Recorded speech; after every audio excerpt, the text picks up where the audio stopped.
Hello sa inyong lahat. Sa video na ito, ipapaliwanag ko ang mga pagbabago sa school level sa Australia at kung bakit ito mahalaga kapag nag-e-extend ka ng visa.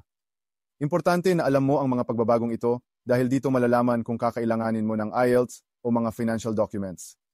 Karaniwan, nagbabago ang school levels every 6 months, tuwing end ng March at September.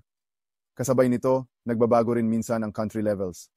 Base sa mga changes na ito, maaaring hingiin sa mga estudyante ang IELTS scores o financial documents para sa kanilang visa application.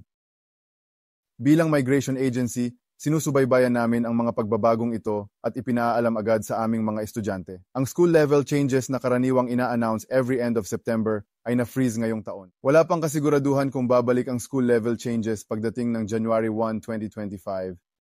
Pero kung iiwan sa mga schools ang desisyon, maaring sila ay maglagay ng sariling criteria sa pagpili ng mga estudyante at posibleng i-prioritize nila ang ilang nationalities. Sa ganitong sitwasyon, mas magiging mahalaga ang role ng mga agents dahil sisikapin ng mga schools na bawasan ang mga risk at maiwasan ang visa rejections.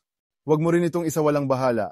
Kapag pumipili ka ng agent, siguraduhin na sila ay isang registered migration agent. Mahalaga na ang iyong genuine student statement ay pinrepair ninyo kasama ng isang RMA for the best outcome. Kung ikaw ay magpa-process ng visa with First One, ang iyong GSS ay ihahanda mo kasama ang aming team na may 4 na RMA. Meron kaming 30 na dedicated staff sa aming opisina dito sa Sydney na handang tumulong sa iyo. Salamat and see you here.